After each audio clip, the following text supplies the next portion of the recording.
কারণ আমাদের, আপনি এখন যে প্রযুক্তি ব্যবহার করছেন, আমি তো কাগজ কলম নিয়ে আছি, একটা ছোট নোট বই আর কলম, আপনি তো আধুনিক প্রযুক্তি নিয়ে এসেছেন। শরিয়াতে কিছু লেখা নেই, বাট আধুনিক প্রযুক্তি, তাই না? শরিয়াতে কিছু লেখা নেই আধুনিক প্রযুক্তির।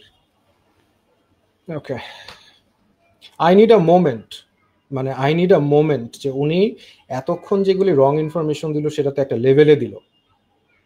এখন যেটা কথাটা বললো আমি মেন্টালি ট্রমাটাইজড হয়ে গেলাম আবার পুরাই। মানে আমি ওনাদের কথা শুনলে, মানে বাম মানে শাহবাগীদের বা বলেন লিবারালদের কথা শুনলে মানে আমি অ্যাস্টনিশড হয়ে যাই। মানে মানুষ, আমি কিভাবে কি এগুলো বলে? শরিয়াতে প্রযুক্তির কথা লেখা নাই। উনি বলছেন উনি ওনার আইপ্যাডের কথা বলে বলছে আপনি প্রযুক্তি নিয়ে এসেছেন। ওকে, আচ্ছা ঠিক আছে, আমরা আমরা দেখি প্রযুক্তির কথা শরিয়াত কিছু বলে কিনা। ফাদার অফ রোবোটিক্স, শরীয়তের আন্ডারে উই ক্রিয়েটেড রোবোটিক্স, মানে মেকানিক্যাল যে ডিভাইসগুলি, অটোমেটেড মেকানিক্যাল ডিভাইসেস, আমরা মিডল এজেসে শরীয়তের আন্ডারে উই ক্রিয়েটেড রোবোটিক্স। আপনারা যখন আপনাদের লিগ্যাল সিস্টেম আমাদের উপর দিলেন তখন আমরা আর কিছু করতে পারলাম না, বাট তখন আমরা করতে পেরেছি। আর কি করেছি আমরা?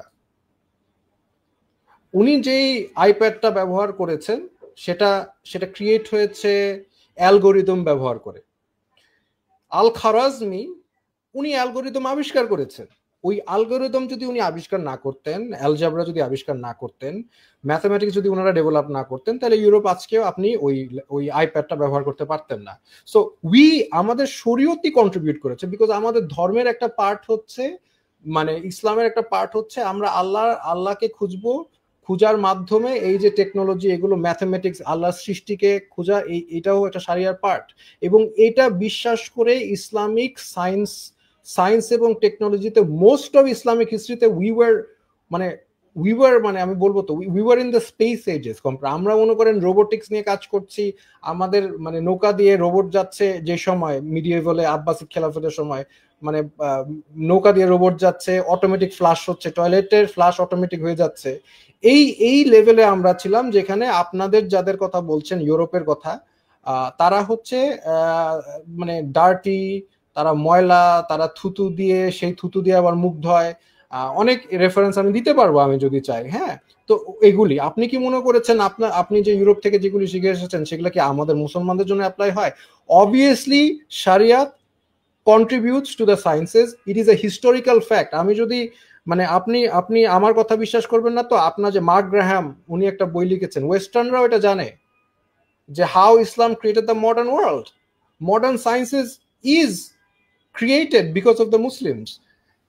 আমি যদি আরো উদাহরণ দেই, এই যে মানে আল আল জাওয়ারি, উনি ফাদার অফ সার্জারি। আপনি সার্জারি করতে পারতেন ওনার কন্ট্রিবিউশন ছাড়া? আমি ইবনে সিনার কথা বলতে পারি, বাট বললাম না।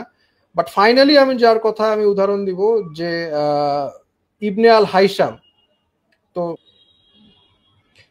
তো ইবনে আল হাইসাম, ওনাকে আমি যদি আপনার একটা বই দেখাই, হ্যাঁ, ওনাকে বলা হয় দ্য ফার্স্ট সায়েন্টিস্ট, কারণ উনি বিজ্ঞান আবিষ্কার করেছেন, সায়েন্টিফিক মেথড। এর আগে ফিলোসফি ছিল, হ্যাঁ, বাট যে মডার্ন যে সায়েন্টিফিক মেথডটা সেটা ইবনে আল হাইসাম আবিষ্কার করেছেন। দেখেন ব্র্যাডলি স্টিফেন্সের এই বইটা, হ্যাঁ, উনি কিন্তু মুসলিম না, বা ওয়েস্টার্নরা কিন্তু জানে, আপনি যেরকম কিছুই জানেন না, ওয়েস্টার্ন ওয়ার্ল্ড কিন্তু জানে আমাদের কন্ট্রিবিউশন। এটা ওনারা যারা শিক্ষিত ওয়েস্টার্ন ওনারা জানেন না। আপনি এটা কিভাবে বললেন, টেকনোলজির কথা কিভাবে বললেন আমি জানি না।